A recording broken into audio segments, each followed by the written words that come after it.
Hi there. Welcome to the Sober Circle channel. Enjoy this speaker tape. You will help me welcome our speaker, Stu B.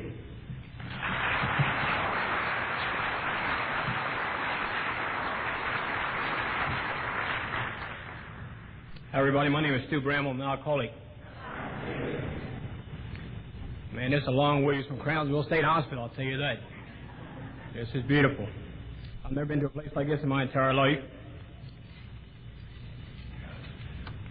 I'd like to clear the air right away, I guess, about a couple things. I consider myself an AA talker, and I've got a badge that says speaker. If you think this is what a speaker looks like and sounds like, you go ahead and think that. But I feel a little funny with this badge. In my area, we have discussion meetings, very few speaker meetings, and we do a lot of talking. I can talk a long time sometimes. But I got an invitation to come down here. Dave called me up, and I've been told a couple things. And A1, you don't never say no to Dave Cook. And he asked me to come down and share, and I told him I'd be glad to. And it's amazing how excited we get when we're invited to come and share somewhere until we get here. And then something happens. I haven't slept for the last couple of days. I keep going to bed and turn this talk over to God, and I keep waking up in the middle of the night and taking it back myself. And I listened to Niles last night describe it so beautifully. You know, if you could have heard the one that I gave in bed last night, and it was beautiful. Yeah. Now, I don't know what's going to come out here today. I go to meetings, and I see a guy standing at a podium, and there's a lot of questions go through my mind, and I like to clear the air. I go there and I listen to guys talk. I don't know how long they've been sober. I don't know whether they're married or still married, or they got any kids, or what's happening here, and I was introduced to Alcoholics Anonymous in the spring of 1964. I had my last drink on March 12, 1966. I'm married going on 21 years. I've got two children. I've got a son 20 years of age. I've got a daughter almost 16. I've got a grandson 2 years of age. And this has been the most fascinating experience of my entire life, coming to Alcoholics Anonymous and finding you people until I found out that I could also love you. You loved me until I learned to love you. One of the greatest persons that ever had me in my entire life was when I was about 14 or 15 years of age. I met my wife, Nancy. And I was involved in a series of a lot of robberies and things at that time. And I kept a gun under my seat of my brother's car until I was 16 and I could drive. And I had a bag full of about 300 nickels under the back seat. And I told Nancy all about my life of crime. I was a punk hoodlum. And I don't know why I married her, to keep her from testifying against me in case I ever got caught or what happened. But she's been the best person that ever had me in my entire life. And since her coming in Al-Anon and me being in AA, she's became my best friend. I want you to meet my wife, Nancy, right now. Nancy, would you please stand up?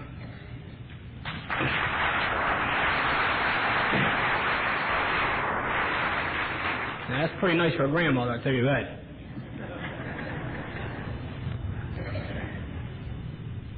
I want to thank Dave and them for inviting me down here to share. Nancy and I left the day early to get here, and on the way down, we stopped by Richmond to see a friend of ours, Joe and Kate. And Joe's sober going on 17 years and very instrumental in me getting sober. He's a very beautiful man who's having a heck of a battle with cancer the last few years, and he couldn't be here. We stopped in for a 15-minute visit and stayed 4 hours. That's a typical AA visit for a cup of coffee. And I asked Joe, I said, well, what should I go down there and tell him? Or what should I go down there and do? He said, just go down there and be Stu. Don't never go nowhere and try to be anybody else, because you're going to really mess up. I've never once gone to a podium this week that I haven't asked God to help me, to help you, to help me. If God could just come down and stand inside of me and tell you how I feel and what's going on in my world today. And the guy here we church, and I went to my room and I thought, my God, I've never been in a place like this in my life. What class? All my life I always consider myself low class, and yet, that's still better than no class. You know? And when I came here, this is class. Guys had a bowl of fruit sitting there on a dress for us. They've just been so good to us and made us feel so at home. This is the furthest south Nancy and I've ever been to sure in any kind of way. And it's an experience I'll remember always. And all else fails, they said we should try and follow directions. we should try and tell what it used to be like, what happened, and what it's like today. Now, I'm going to represent three people in this room tonight. I'm who you think I'm going to be. And I'm who I think I'm going to be, and then somewhere in between me and you, there's the real me. And I'm searching for the real me. All I can say is I've never felt better in my entire life than I do right now. You're looking and probably hearing the best Stu Bramble you've ever seen or heard in your entire life. And I feel good about it. I don't have that knot inside no more. I didn't set out to be a drunk or an alcoholic.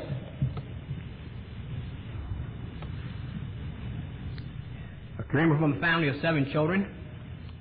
I've never seen any of my brothers and sisters in trouble with drinking. Neither one of my parents drank or smoked.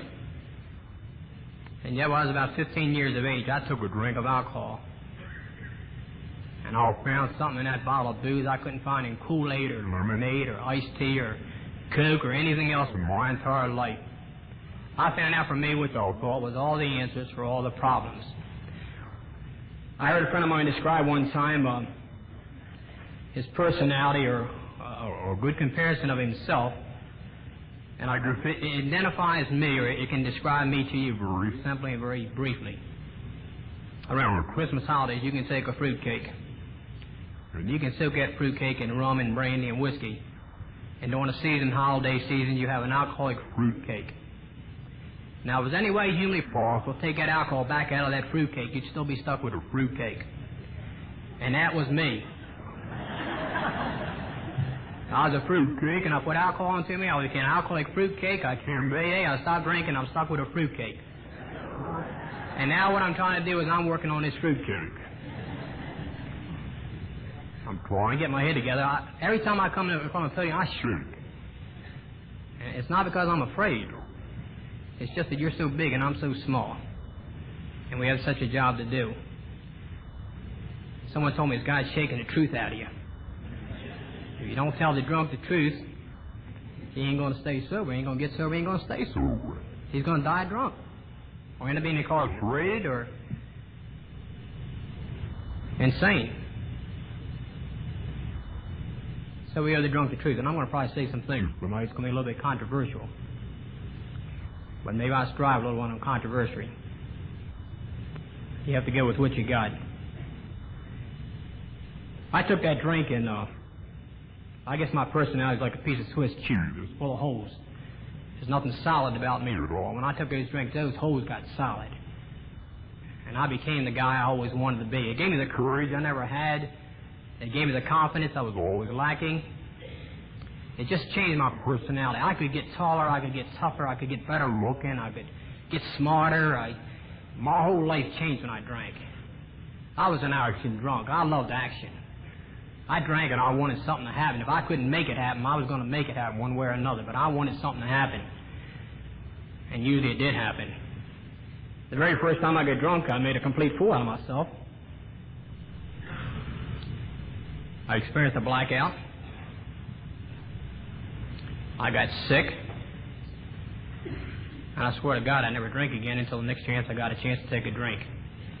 I was fortunate. I was running around with a kid that his parents owned a tavern. And shortly after I started drinking, my brother went to the Navy and gave me his car. And believe it or not, I was a hero and idol to a kid one time. He was a year younger than me, and he wanted to be just like me. And with his booze and my cars, we experienced quite an event. And I became a daily drinker when I was 15 years of age. I had trouble with booze from the very beginning.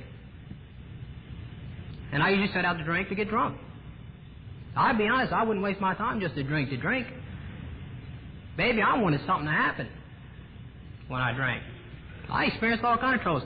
I found out that, and I got to be open, I try to be honest. I found myself getting married when I was 17 years of age. Now, you see, I didn't want to get married, but Nancy and I had to get married. And we used to be ashamed of that, and we never talked about that for a long, long, long time. We used to lie about our wedding anniversary to my son, and she'd tell him one date, and I'd tell him another date, and you know, we get all mixed up, and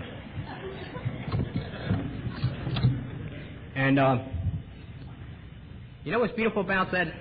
My son came to me about 3 years ago, And he had to get married, and I said, I've been waiting to tell you something for a long time, boy. You know? And I said, if it can work out for us, I know it can work out for you. And they're doing a good job.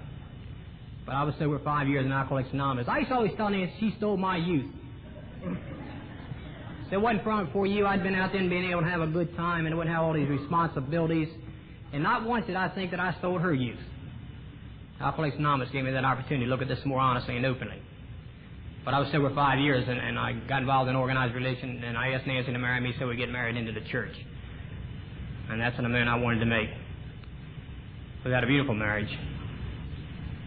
But I started experiencing a lot of trouble with drinking. I was wrecking cars and getting picked up and kicked out of school, and my life was a mess. I reached a point in the spring of 1964 that I reached a point I was just sick and tired of being sick and tired. I got tired of being a loser. I got tired of being drunk and being a local punching bag. I got tired of never being trusted. I got tired of being a failure. I got tired of not being able to be a father to my kids. I got tired of not being the husband my wife wanted. I couldn't stand me. And I was running and I was seeking, but I was taking me with me, and I couldn't find nothing but trouble. And I was on this drunk, and I was thinking about suicide, and I thought about suicide a lot of times. I just didn't have the courage to hurt myself doing it. I thought about suicide before I had my first drink. I was so flaky. I used to jump off a porch when I was about 12 years old and play suicide. I'd jump off a porch, and I'd think of my parents. I was like the black sheep of the family. I just didn't fit in with the rest of my family. I jumped off that porch, and I'd play like I died. I jumped off top of a building, and they found me all up poor little old Stu, and he was a nice boy, and all these kind of things. Now, that shows you how flaky I was before I had my first drink. But I reached this point I couldn't stand me, and I was thinking about taking this car I was driving, pull into a concrete abutment, and just wipe myself out. And I got thinking about all the things I failed at. I would probably fail to kill myself, too. And I reached a point that I just had to talk to somebody or do something, or I was going to go insane. And I'd probably do something very, very stupid. There was a small church on the side of the road down to Pasadena off of Ritchie Highway outside of Glen Burnie. Now, I'd never been in that church before in my entire life. I didn't know the pastor of the church.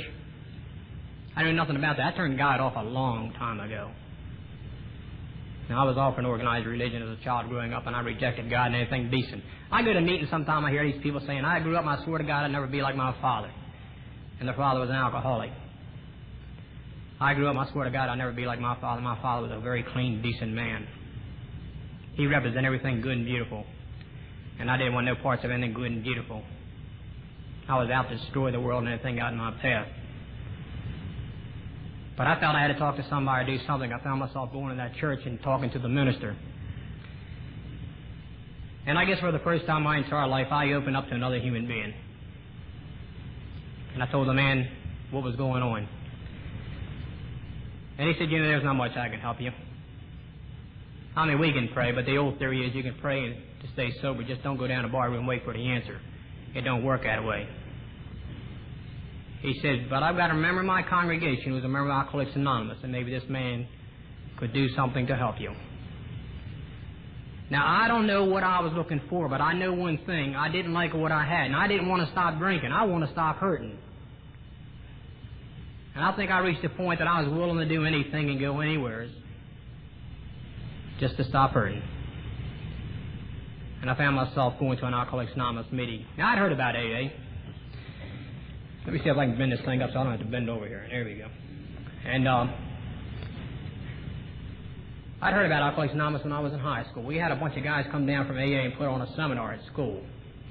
And we sat up in the balcony with a brown paper bag in the auditorium, and we laughed at all them old winos and them Denny do-gooders and Bible pounders, and them old men can't drink anymore and they don't want us to drink, and we really whipped it on them, you know. We made a lot of fun out of them. And little did I know that 5 years later I'd be going to these same old guys and asking them, please help me. You just don't know what's waiting for you around the corner. So I went to AA. Now, I don't remember too much about coming to Alcoholics Anonymous the first time, except this. I found out I had a disease and not a disgrace. And then the most normal thing for a person to be doing if he's not a member of Alcoholics Anonymous and hasn't been subjected to this program is to be drinking. And I had everybody in Alcoholics Anonymous do everything for me, except I didn't do the one thing that was required upon me. I didn't want to be sober. Now, you can come to these meetings, I hear people say it's going to rub off. It didn't rub off on me.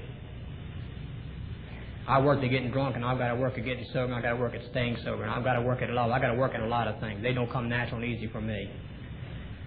And I came to AA, and people took me to meetings, and they helped me with my coat, and they got me coffee, and they were really friendly, and they took me down their homes after the meetings, and we ate ice cream with Jimmy's on top, and all these crazy things, and they were so nice to me. But I didn't want to be sober. They gave me 2 guarantees. Number 1, no matter how bad it is in your life tonight, no matter how far you've gone down, no matter what's happening, no matter how bad it is, you take a drink, it's going to get a whole lot worse. You think it's bad now, you take another drink, and if you haven't been down below or lower than low, you'll go there. If you haven't been in a lot of these places a lot of these people talk about, you'll go there if God's good to you. You don't die on your next drunk. It can and will get worse. It's progressive. You got to go down. The other guarantee was no matter how bad it is in my life today, no matter what's coming down or what's happening, if I stop drinking, things can and will get better. Just give it time. It takes us time to get sick. Give us some time to get well. Hey, how bad you want to get well? There's no shortcuts to getting sober. AA is the easier, softer way. There is no other easier, softer way. We can look, but we can't find no easier, softer way. This is it. This is the inner line for the alcoholic. We don't get it here, we ain't going to get it. This is it. I'm one of these kind of guys that try to hold on to all the old ideas. I wouldn't let go of old people, old places, and old things. I used to leave the meetings and I'd hang around with a drinking crowd in a drinking place doing drinking things, and I'd try to stay sober. And that's like trying to fit a square peg in a round hole and make it fit. I'm convinced there's a drink out there with everybody's name on it. And you can put a lot between you and that drink if you really want to be sober. But because I associated with drinking people, doing drinking things and drinking places, and I didn't have a program going for me, I got drunk. Now they say this door swings both ways. Don't let it hit you in the tail when you go out, because you might want to come back in. I've seen it hit some people in the tail and they don't get a chance to come back in. So if you're here and you're new, stay. Just stay. Maybe you're picked a little bit green, but you can stay here and get ripe. You don't have to go out and take a drink to get ripe. I went out and I got drunk. A guy named Larry R. took me to my first meeting. He was my first sponsor in AA. And I came off that drunk, and I came back to the meeting and I said, God, Larry, I'm so sorry I let you down. He said, what do you mean you let me down? He said, baby, you took the drink, you let yourself down. He said, I feel like $1 million. He said, what do you mean you let me down? I'm standing here feeling good and you're looking like a bum. You're feeling like a bum. You smell like a bum and you're talking about letting me down? He said, you let yourself down when you take a drink. It's a selfish program. You got to want to be sober more than you want to be drunk. If you don't have the want, then you pray for the want to want. You let yourself down. I said, well, I guess I had a slip. He said, what do you mean you had a slip? He said, you can't slip off of something you were never on. Yeah? He said, what do you mean you had a slip? He said, you just went out and got drunk because you want to drink more than you want to be sober. I said, yeah, I guess you're right. It's selfish how bad you want to be sober. Cut a long story short, because I like talking about getting sober, I like talking about family, a lot of nice things. Hey, none of us are all that good at being that bad. I don't care how much you drink. You drank enough to get here. You don't get here a day too soon or a day too late. You get here when God wants you to get here. And I don't care how much you drink, you ain't going to get a trophy for it. See? I don't care if you drank 3 fists or 5 fists or whatever you drank, you ain't going to get no medals for it. You just got sicker than a whole lot of us. So it ain't too important how much you drank or where you drank it or what you drank. It's what happened when you did drink. It took me almost 2 years, my first introduction to Alcoholics Anonymous, until I had my last drink. I reached a point in my life that everything that stood between me and a drink had to go. I came off a drunk in December 1964. I was 24 years of age. Nancy and I got to get in a couple of this on my story. I lived like a bum and I drove a family through it. Now, when I'm talking about this as class here, I'm going to tell you what, I moved 7 or 8 times a year when I drank. I found it's cheaper than move and pay rent. I saw times I moved across the street already because it was $16 a week on one side and $17 on the other. I was always $1 late and a day short. That was the story of my life. And we moved a lot. And sometimes we moved in these abandoned summer homes in the wintertime with no insulation. We'd board it up and put a kerosene stove in there, and we'd live like that. And we were living in this home one time. It was in the last of November, the first part of December of '64. And we were living off the Magothy River. And my father came over and put a kerosene stove in the house to keep us from freezing. All the pipes were frozen in the house, and that's where we were living. And I was dragging a family with 2 kids through that. And I came home drunk, and I'd gone berserk and busted everything out in that house. I just destroyed that house inside. I found myself coming out of a blackout, and I had a policeman, a fireman, and my father sitting on top of me, holding me down. I was 6'2", I weighed 255 pounds, and I'd gone berserk. I found myself in the hospital that night, strapped down with 2 doctors sewing me up. My wrists were slit, and I was all busted up, and they had me strapped down, and they said, we got to get this guy out of society because if he doesn't kill himself, he's going to kill somebody else. I found myself committed to a state mental institution. And I sat in there, and I cussed God, and I cussed everything in this entire world. Somehow, some way, someday it's going to be different. It's always going to be different, and it was. It always got worse. I'm one of these drunks who fought for his right to take a drink. Don't deny me the right to suffer. And I drank, and I got sicker, and I got sicker, and I got sicker. Until I did come off that drunk March 12, 1966. I came to on a men's room floor in a men's room into a bar. And I don't know a whole lot that happened on that drunk. I know it was March the 12th when I had my last drink, because it was somebody's anniversary we were supposed to go out with. And I had a big knot on my head, and I was black and blue all over it. I don't know whether I'd beat myself around in a bathroom or someone done a job on me or what happened. I don't know. I was always plagued with blackouts. Half my drinking's in a blackout. Many times I'd drink it, and I'd reach a point I would drink for oblivion. I just want to turn this world off, and everybody in it, me too. I couldn't stand me. I could shake a lot of people, but I could no longer shake me. And I couldn't live with you, and I couldn't live with me, and I'm stuck, and I would drink for oblivion. And I got disgusted with myself. The guy picked me off that men's room floor and took me home. And I'll never forget, it was a Saturday morning. And we lived in, at that time, we were living in probably one of the better places we've ever lived. There's a little row house up there in West Baltimore. And I told him, take me down the back alley and let me go in the back way. I don't want my neighbors to see me like this. I was just so ashamed of myself. I was so dirty. And God, we rode around back, and everybody's out there washing their car. And I had to walk through that to go in my house. Now, I shook that drunk out. And I came downstairs 2 days later.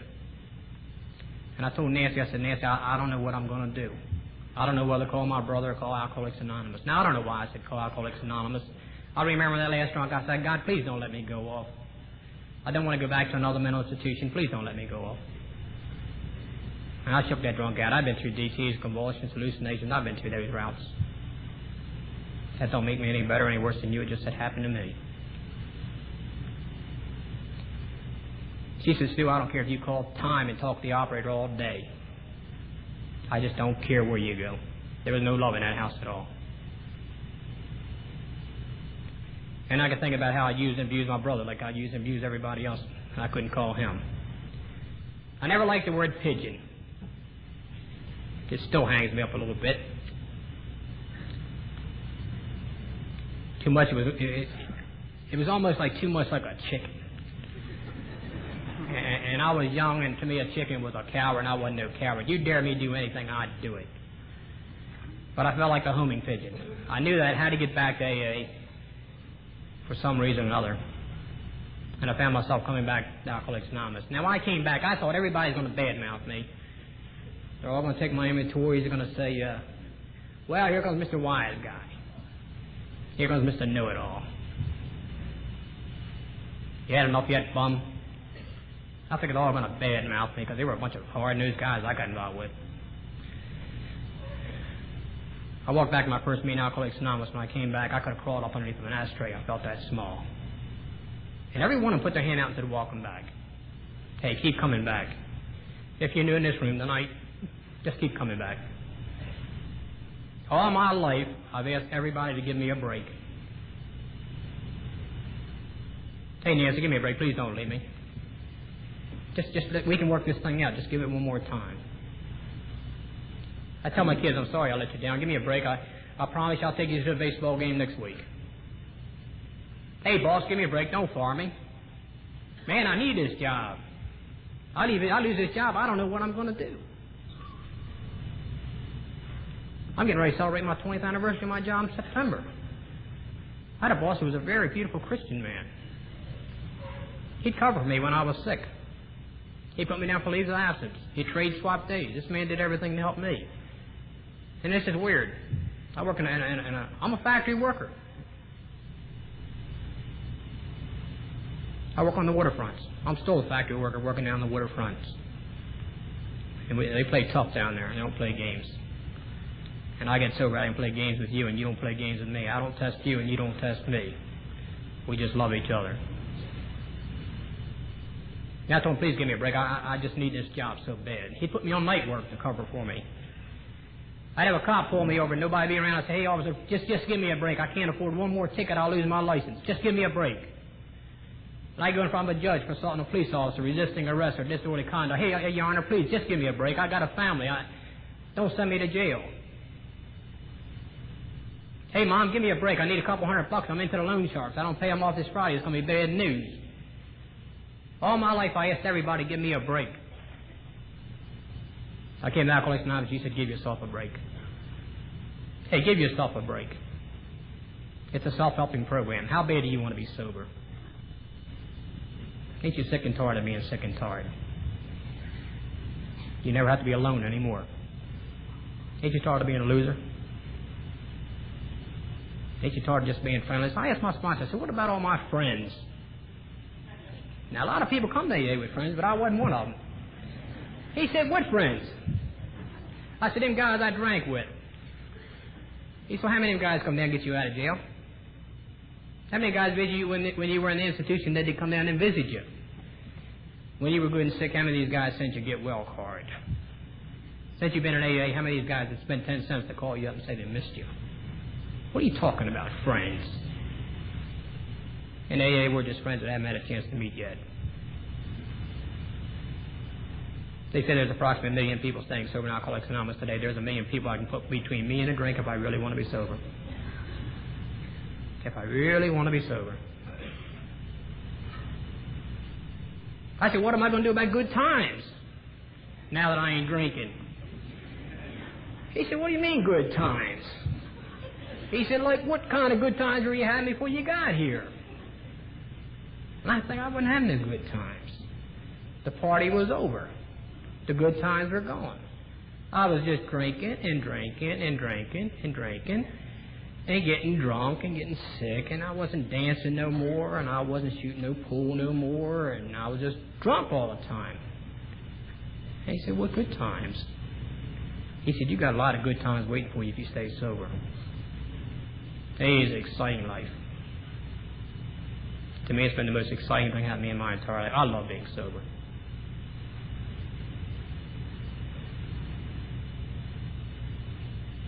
So he shared that with me. I got to get in some things that was given to me when I came to AA. Some advice. I want these guys to keep it simple.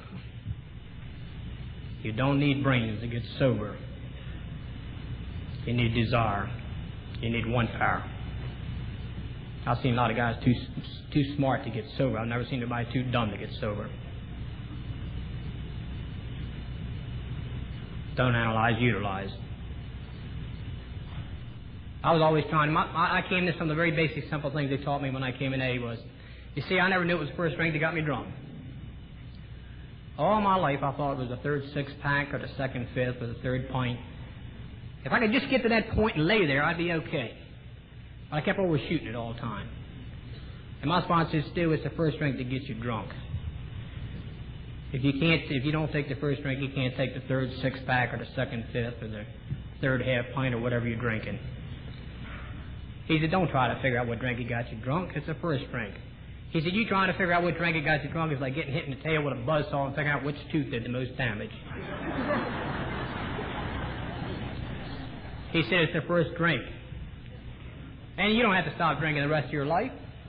He said, all you got to do is stop drinking one day at a time. Just for today. I came in March and I was hung up about Memorial Day. I said, I'm married in this Polish family. And by God, Nancy's whole family is reeked with alcoholism. One of the blessings since I've been sober is we've got one of her brothers and one of her brother-in-laws is an Alcoholics Anonymous and they're sober. One's going on 2.5 years and one's going on 1.5 years. Now, we didn't do it. AA and God did it. But I'm watching things happening. To the power of example. I said, what am I going to do? They get in and they eat crabs all Memorial Day and they drink beer. He said, let me tell you, we're going to worry about Memorial Day the night of May the 29th.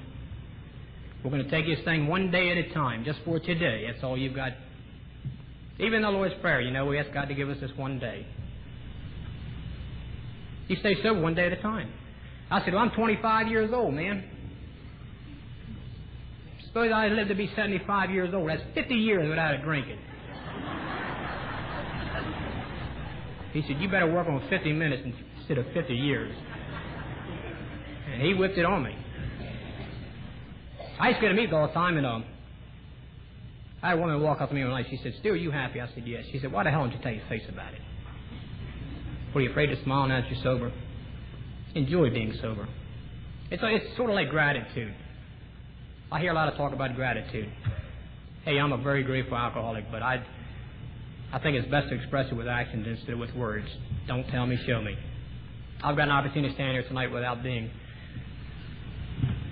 I guess, braggadocious or something about trying to talk my walk. And when I leave here, I've got to go home and walk my talk. Anybody can talk the talk. It's a privilege to come share with you this weekend, but this can't keep me sober. This will help me stay sober. This experience I'll treasure the rest of my life, but I got to walk out. I've never found it difficult staying sober in an AA meeting. My problem was walking outside the doors and getting back in the mainstream of life. AA's designed to pick a drunk like me up out of the gutter and put him on the sidewalk of life to get me back in the mainstream. If nothing else, I can get sober and just feel decent and clean. Decent and clean. I asked my sponsor, I said, how often should I go to meetings? He said, well, you can do what you want to do. He said, I don't have the right to tell you how to get sober, but I got the right to tell you how I got sober. And he gave me some very strong suggestions. He said, how often did you drink? I said, man, I drank every day. Every day. I drank every chance. I used to drink so much. And I think we all think we drank so much. I used to drink so much sometimes, especially when I got on a beer kick, that I would blow up like a great big frog. I'd get so much beer inside of me that I couldn't swallow, and I'd get a mouthful of beer, and I'm standing around like this. I don't know what to do with it. I don't want to waste it, you know. And so he said, well, you should take AA the same way. Go to meetings every night. And every time you go to a meeting, he said, try to learn one thing brand new you never knew before. And we did meetings, he'd question me. He said, what'd you learn new tonight? And I'd better learn. See, I found there's a difference between hearing and listening. We come in, we hear, but sometimes we don't listen. You see, I don't go to AA meetings to tune up. I go to tune in. I want to know what's happening in here. I want to be able to stay sober outside, not in AA. He said, if you don't want to have a slip, don't hang in slippery places. And don't associate with slippery people. Now, AA doesn't say we learn to run away from booze. We learn to live with alcohol. We learn to control, conduct ourselves like gentlemen. We don't run from booze. We learn to live with it. I used to see that word bar when I first came today. I was scared to death. B-A-R. Beware, alcohol, run. Scared to death. Scared to death. I was afraid to miss meetings because I was afraid I'd get drunk. I hear people say, take AA cafeteria style. Man, I take all desserts. I never got well eating desserts. I got pimples and fat. You know, you got to take the meat and potatoes. So I'd go to meetings. I was sober about 6 months in Alcoholics Anonymous. I was riding down the road one night with Father Martin. Now, he's probably been the most instrumental man in my entire life in my sobriety. I've had the privilege of being able to share with him very close and very personally over my years of sobriety, since I first came in AA. And I was riding down the road and I said, "Hey, Father," I said, "I got some big news for you." He said, "What's that?" I said, "I'm going to divorce Nancy." He said, "What?" I said, "I'm going to divorce Nancy. She don't fit in with my AA plans." They said, "Do it, keep you comfortable." And I've always wanted to get rid of her, so now I'm going to do it. I'm going to tell her that's what I got to do to keep comfortable. And I was afraid if I divorced her, she'd commit suicide. He said, "How long have you been married?" I said, 8 years.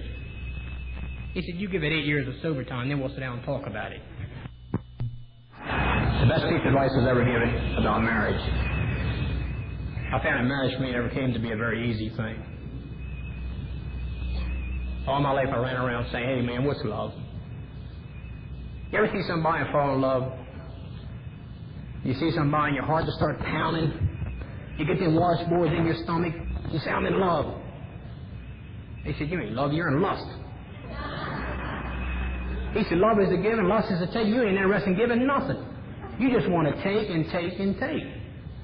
And AA is a give program. Gratitude is a byproduct of love. You don't have to feel grateful. You just have to be grateful. Gratitude is the golden hinge in which my sobriety will spring from. You don't have to feel grateful. Just pay it. The same theory. You don't have to smile when you pay your gas and electric bill. Just pay it. You know, they don't care. Just send them a check. AA don't care. Just do it. Put your money where your mouth is. Don't tell me, show me. I was told to be careful what you say and what you do. You might be doing this big book. Another alcoholic wherever has a chance to read. And I looked at some of the big book and it has text on there. You know what that text means? Study. A text is something we study. A book is something we take and we read and we put it on the shelf and we don't read it again, like Gone with the Wind. You might pull it out once in a lifetime and read it again. A text is something to be studied, and the big book is to be studied. I was told any problem comes up in my entire life, the answer will be in that big book called Alcoholics Anonymous. Whether it's dealing with sex or with resentments or any other problems I have. And so I started working on my marriage. Father Thomas C. gave me a good piece of advice one time. He said, "Stu," he said, "you can do what you want to do. And maybe some people have a hard time understanding this." He said, "Marriage isn't a 50-50 proposition." Hey, our family gets sick too. And when I came to Alcoholics Anonymous, Nancy was coming to a few meetings, but she wasn't going out on none. He said, "You're going to a place to get well, and she's not. So you should have more going for you than she does. So you better make it a 90-10 proposition. You give 90, expect 10% return." Now, what happens is they get feeling guilty. And they start giving more back, and it balances out being 50-50. He said, "Try it. Just try it." I was told how to get along with my wife. You want to know how to get along with your spouse? Treat her like your best friend in Alcoholics Anonymous. I would do things for... My wife became an AA widow. I came in, I went to 7 meetings a week, sometimes 10, 12 meetings a week. I'd go 2 or 3 meetings on Saturday and 2 or 3 on Sunday. I went. And she sat by the wayside. And eventually she got into Al-Anon. It's been the greatest thing happened to me and her entire life. I watched her go through a profound personality change like I did. Oh, Popeye says that I ain't, I might not be what I want to be, I ain't what I used to be, but I am what I am. And she's the same way. So we started working at love. Giving and expecting nothing in return. And it's been a tremendous blessing in our life. I found there's so many things I can put between me and a drink if I really want to be sober. I can put the 12 suggested steps of Alcoholics Anonymous between me and a drink, or I can put 1, 2, or 3 steps. Half measures avail us nothing. They didn't say take a couple of steps. They didn't say take 2 of the steps. These are the steps we took. You took them. And you got results. I had no trouble admitting I was an alcoholic. All I had to do was look at my record. I became very good at taking other people's inventory and looking at their records. Hey, he says, take your own inventory. Look at yourself. You can compare yourself right out of Alcoholics Anonymous. You know what I compare myself with today, what I used to be like? Sometimes we take this journey in sobriety, and we've got so far to go and so much to do. And sometimes we get tired and we have to stop and take a rest. You can call it a retreat, a moment of meditation, whatever you want to call it. But sometimes we look and see how far we've got to go and say, oh my God, I'll never make it. If you've been here for a while, just stop and think about how far you came. Hey, I wouldn't trade my seat in this auditorium for any seat in any gin joint I ever drank in my entire life. Virginia Slim said we came a long way, baby. We come a long way. Came a long way. You can put God between you and that drink if you want to stay sober. Hey, if you ain't got one bar of money, it's big enough for both of us. Now, I go into church after I got sober. Never teach me all about God, but I came that year and you taught me to know God. I didn't know God loved me until you told me. I thought God hated me. I thought God hated me. I'm going to get into something. And I don't know how it's going to come out, but it's got to come out. I thought God thought I was just a piece of trash. I was a great big nothing. We had a daughter born right after my first son. And she got very sick. Very, very, very sick. And I got to share this because it might help one other person in this room. And it's going to help me. And she got sick, and we had to take her up to the hospital. And she was laying in the hospital, and she had tubes all over her. And I was so sick, and I was so disgusted, full of hate. And I thought about, since I've been sober, I'd rather go through 1,000 jails and 1,000 hospitals than go through my mental thinking at that time again. And I was hoping that little girl would die. Just so everybody could feel sorry for me and say, well, no wonder he's drunk. And they feel so sorry for me. The sad part about it, she did die. And I couldn't stand myself. God couldn't live with me. And I thought God hated me so much, he took that little girl out of my life. For the kind of life I lived. And I'd get drunk, and we buried her out at the cemetery, and I'd get drunk and go out there and I'd cry at her grave. And I'd cuss God. I'm convinced we get through Alcoholics Anonymous through the power of prayer with a lot of people. Someone sent me a card when she was laid out. And I don't know who sent it, but they said, I've got a guardian angel in heaven that I can now pray to. And that can be looking over me. I was 19 years of age when this happened. And I beat myself down to the point that I'm convinced that in the spring of 1964, when I was on that drunk, right before I came to Alcoholics Anonymous, she was walking in the Garden of Eden with God. And she tugged at God's sleeve and said, please help my daddy. And I think God directed me to Alcoholics Anonymous. And even though I didn't stay, I was introduced. And maybe she tugged again and said, God, please help him again. I got sober and I called up my mother and I said, hey, Mom, I'm back in Alcoholics Anonymous. I ain't had a drink in 3 weeks. And my mother started crying. She said, you don't know how much we prayed for you. We talk about taking an opportunity making amends in our life. My mother had a serious heart attack about a year ago. And I got a call at work that said, your mother's in bad shape. She's in Eastern Memorial Hospital. It's about an hour and 15 minutes from your home. She's had a heart attack. And I think sometimes we wait around so long for everybody to come and tell us that they love us. Hey, when are you going to go tell somebody you love them? The smallest present in the world is a man wrapped up inside of himself. And I got thinking about it. I'd been waiting so long to tell my mother I loved her.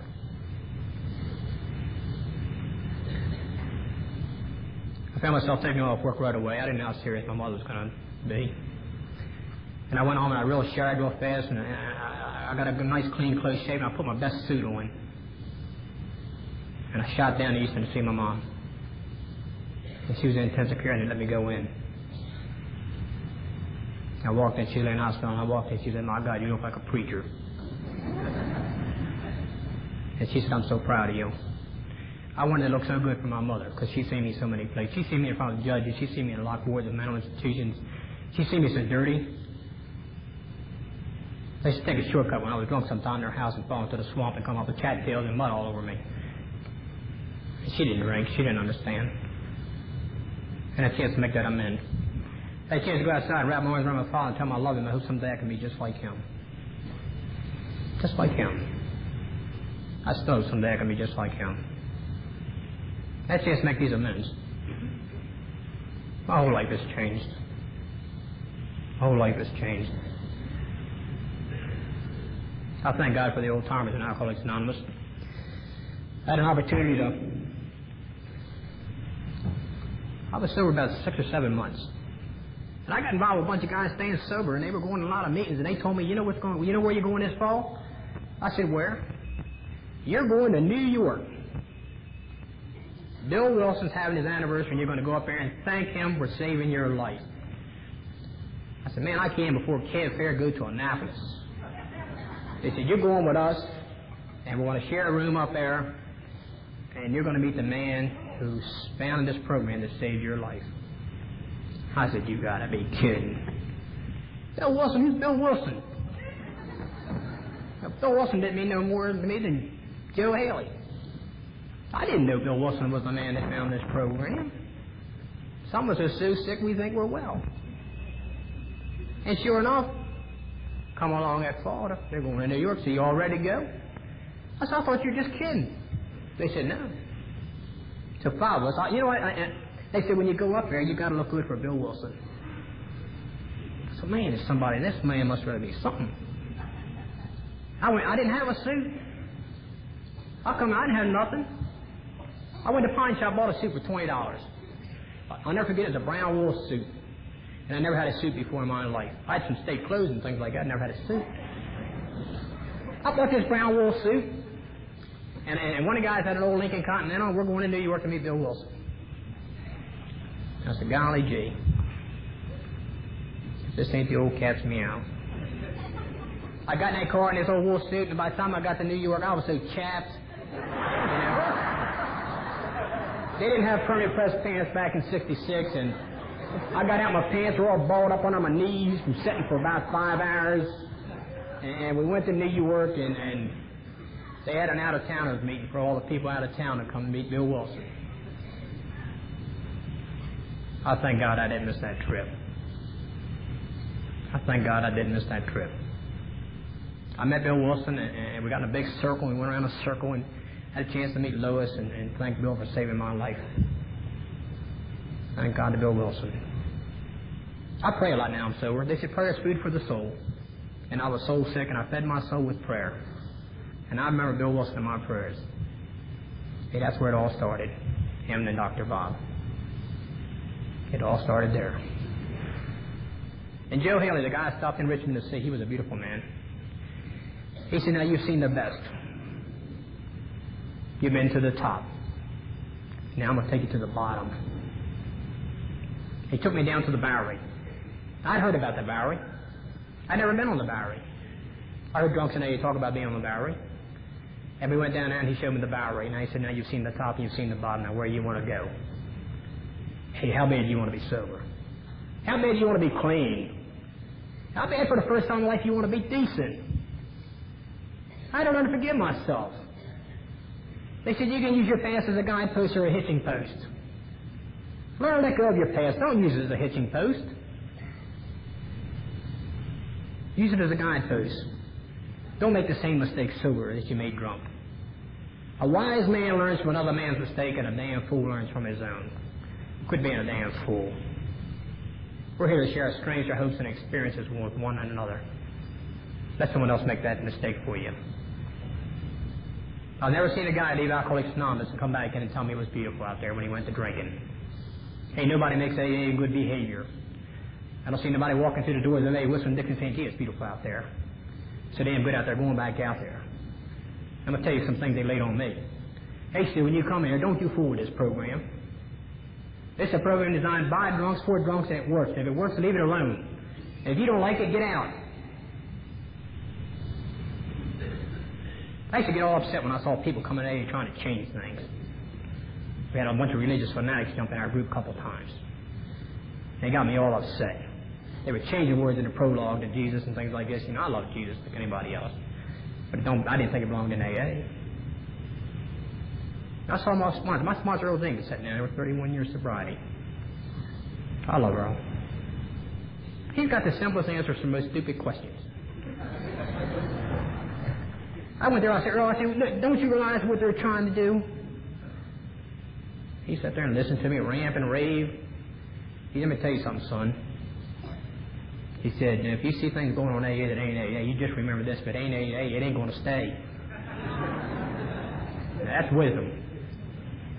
I got some strength, I got some experience, I ain't got all that wisdom, baby. I need them old timers. The young drunks of AA today will be the old drunks of AA tomorrow. You ever got to meet you've been around for a while, and you said, they ain't saying the things they used to say. You know why? It's your fault. Because you ain't saying them. It's your responsibility to keep on saying them. You think you got it made. We can get complacent. I don't care how long you've been sober. You can't stay sober today on yesterday's sobriety. I don't care who you are. I don't care what you did yesterday, who you 12 stepped or how good you talked or anything else. That kept you sober yesterday. It's what you do today. It's going to keep you sober today.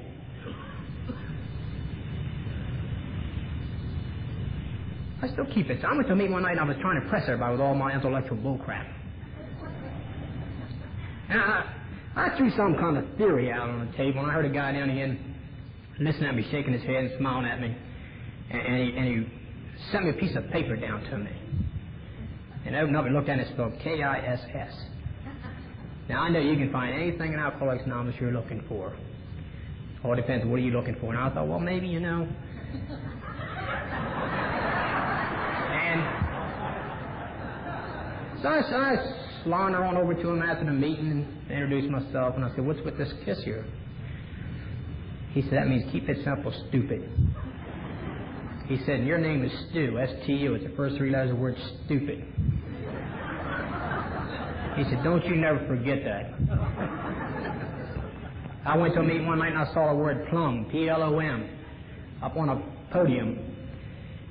And I'm trying to figure, what in the God's name does P-L-O-M mean?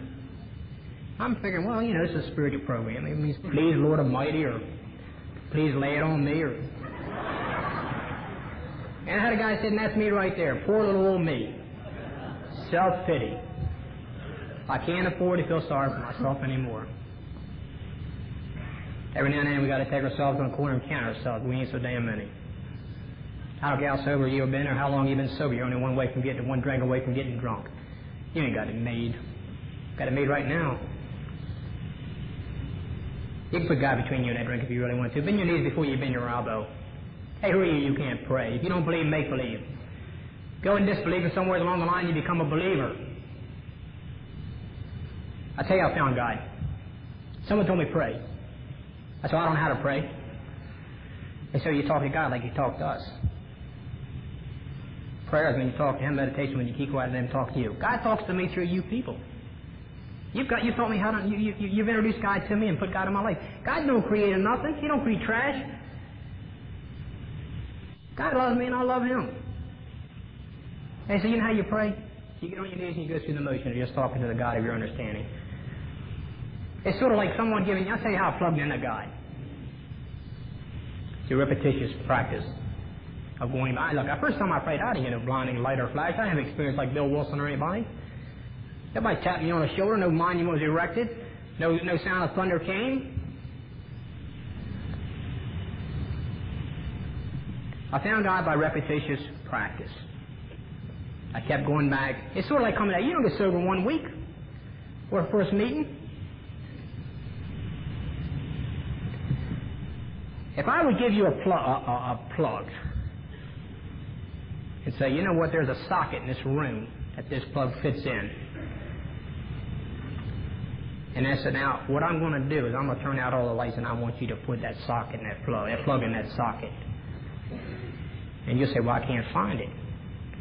I said, no, but if you stay in here long enough and you keep searching, you'll plug in. You'll find it. And I found the day came when I plugged in. I found the God of my understanding. I found as long as I've got God by one hand and AA by the other hand, it's hard to take a drink. But you know what? If I let go of one of those hands, I'm subject to take a drink. AA without God for me is like half measures. But AA is half measures for a drunk like me. Now, it might work for some people. For me, I need all the way. They would give me telephone numbers. Hey, call me before you take a drink, and I'd actually take a drink. You can put the big book of Alcoholics Anonymous between you and a drink if you want to stay sober. You can put a home group between you and a drink if you want to stay sober. My group happens to be the Linthicum Heights group. It's the best group in AA for me. And God, I hope that your home group is the best group in AA for you. But it fits all my needs. I can walk in that room and I just feel like I'm so surrounded with love. And that group loved me and loved me until I learned to love them. And now we love each other. You can put some literature between you and a drink. You can put a sponsor between you and a drink. Hey, how bad do you want to be sober? What leisure you want to go to? My idea of a sponsor is someone who points me in the right direction. Gives me the kick in the tail when I need it, and a pat on the back when I need it. A world comes up to me also, watch your ego, watch your ego, watch your ego. He explains the steps to you. He makes you become dependent upon Alcoholics Anonymous and the God of your understanding. He's the person you have a very intimate personal relationship with that you can open up to and talk to about things you can talk about nobody else. Hey, we all need somebody. And I found my somebody. I'm not afraid to talk to her about anything. It's easy to go to him and brag about my good accomplishments if there are any. But the separate is go and talk to somebody and say, hey, I made some mistakes. Hey, if you're making mistakes, welcome to the human race. The worst mistake you can make is taking a drink. Nothing can be so good one drink can't really allow stuff. I was always wondering, when's this program going to work for me? Is it working your 6th month? Your 2nd month? I'll tell you when it started working for me. The first night I came in and I put the bottle down. Now you can come meetings all you want. If you don't stop drinking, you ain't going to get sober. It started working right away. I used to go to meetings and say, hey Ed, I said, nobody shakes my hand no more. He said, take it out of your hand and put it out, take it out of your pocket and put it out there. I've never had nobody refuse to shake my hand in Alcoholics Anonymous.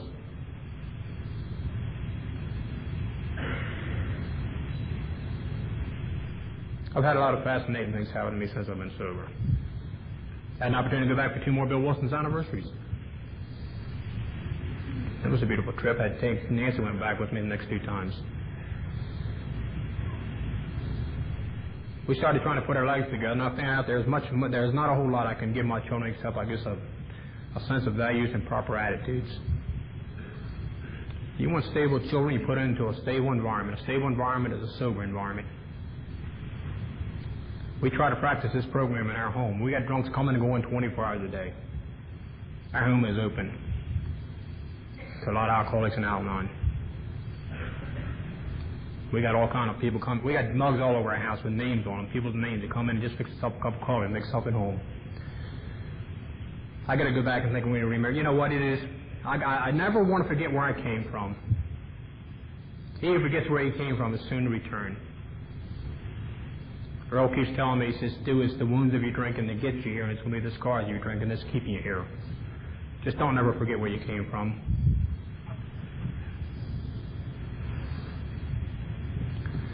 I don't want to run this over. Dave will get me mad. I've been opportunity to watch my 2 children grow up. Now, I don't know what anybody else thinks of me in Alcoholics Anonymous. I hope you like me. We say we're not here to win a popularity contest. We're not here to impress anybody. But, you know, we want people to like us now that we're sober. But if you don't, that's your problem. I'm not in Alcoholics Anonymous to win a popularity contest. I'm not here promoting Stu Bramble or nothing else. I'm here because I want to be sober more and I want to be drunk. I shared a few minutes with you a while ago about my wife Nancy, who I consider my best friend. We're in this thing together. We took our third step together as suggested in the big book. We share our life together. I have a daughter who's right now got her learner's card. She's going through driving school. My youngest daughter is almost 16.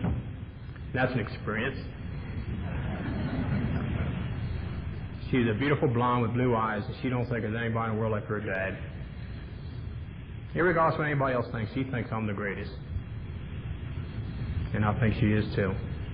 She's the apple of my eye. She stole my heart. We were at our PTA meeting one time. You want a new experience, go to a PTA meeting when you get sober. Man, you ain't seen nothing yet. And she was playing in a school band up on the stage with a girlfriend. And Nancy and I was sitting in the audience, me and about 3 other men and about 200 women. And she goes, here's my mother, ain't she pretty? Here's my father, ain't he handsome? She used to write me notes in my lunch. Dad, I love you, you're full of baloney, have a nice day. I had a chance one time to be on a TV show to promote goodwill. There's young people in AA, they blacked out the picture and we just went on there as big, silhouettes to talk about Alcoholics Anonymous. And they wanted to keep it anonymous because they don't want the families to be embarrassed. And we were on television, and they figured if you're on there and your kids' friends hear about it, they'll rag you about your old man being an alcoholic, being in AA. And I didn't want to get her in no trouble. And they did the show, and next thing you know, she was getting ready to come on there, and she's running up and down the street. My father's on television, my father's on television, I watched my son go to school, and most kids write girls' names all over the books. He wrote AA over his whole loose sleeve. And they volunteered me to go talk to the health groups and the classrooms and things like this. They love Alcoholics Anonymous. I watched my son grow up and become a fine young man. A very fine young man.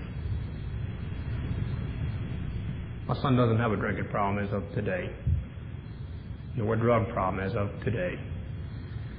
But that don't mean he can't have one tomorrow. And you see, I want AA to stay the same way it was when I came here.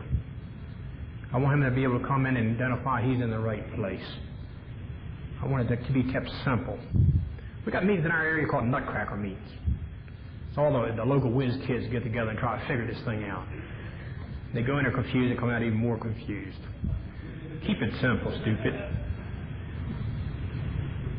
But I watched him get married and grow up, and I got a grandson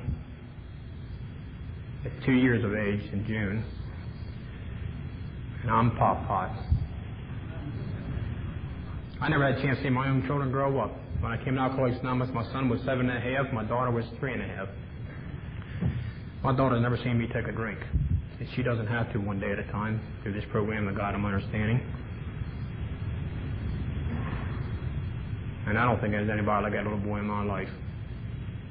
I sit and read to him every now and then. I try to, and I was reading him a little poem one time. You know what? I think AA, I dream AA, I sleep AA, I eat AA, everything's AA. If you think AA, it'll think for you. I was sitting there reading him a stupid little nursery rhyme. Humpty Dumpty sat on a wall. Humpty Dumpty had a great fall. All the king's horses, all the king's men put Humpty Dumpty together again. And I can think about me. Old Humpty Dumpty, big fat stew. Drunk, sat on a wall and had a great big fall. And God and Alcoholics Anonymous put me back together again. You put me back together again, brother, this time I've ever put together the first time. I came home one time, I was sober 6 months, I told Nancy, I said, well, it won't be long, you have your old Stu baby back. She said, we don't want him back. She said, that one kept getting drunk, let's keep the new one we found. Let's keep the new one. Alcoholics Anonymous has given me an opportunity to get a sense of pride, some dignity, some self-respect, respect for other people. One of the best pieces of advice I've ever been given since I've been sober is mind your own business. Mind your own business. Live and let live. Man, I used to get in so many people's business. I'd go around and take everybody's inventory, and they said, hey, why don't you take your own inventory? You're so good at taking everybody else's. And I said, well, he's only going to 2 meetings a week. Well, so what? None of your business. Hey, I went to a meeting one night, so they told me, mind your own business. And now when I look at something that I don't like, I sit down and say, is that any of my business or not? Ain't none of my business. I might not like it, but I'm going to mind my own business. Now, I'm not talking about AA as a whole. I'm talking about personal things. Things that don't pertain to me that I stick my nose into.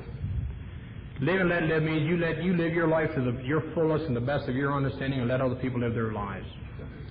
We're not here to reach other people's expectations. Look, I don't compare my insides with your outsides no more. You look so pretty and I felt so bad. And I was doing the best I could with what I had. I don't compare myself with you people anymore, insides with outsides. I walked to a meeting one night and a woman said, Stu, how you doing? I said, really good. Oh, I'm just doing so super. She said, how you doing on the inside? I said, wow. I had a big knot inside. I was putting on a big show on the outside. That's like that old swan on that lake. Water across that crystal clear lake, nice and smooth like a piece of glass, and it's a picture of Serenity. You ever see a picture of Serenity? And you just got a swan on a lake with some trees in the background. You get under the water and look at those swan's feet. They're going 1,000 miles an hour. And sometimes we go through AA with a picture of Serenity, and inside we're going 1,000 miles an hour. Hey, when's this war going to be over? When am I going to lose this big knot? You can take 12 steps and get rid of that knot. You can talk it out before you act it out. You talk it out before you act it out. How bad do you want to be sober? How bad do you want to change? How bad do you want to get well? How bad do you want to get well? My daughter-in-law was married. My son and my daughter was married about a year. My grandson was about a couple months old. And I've got a beautiful daughter-in-law. I'll tell you what, if I searched around, I couldn't have found a better one for my own son than he did. She is gorgeous. And she had that baby, and a couple months later, she found herself always being tired.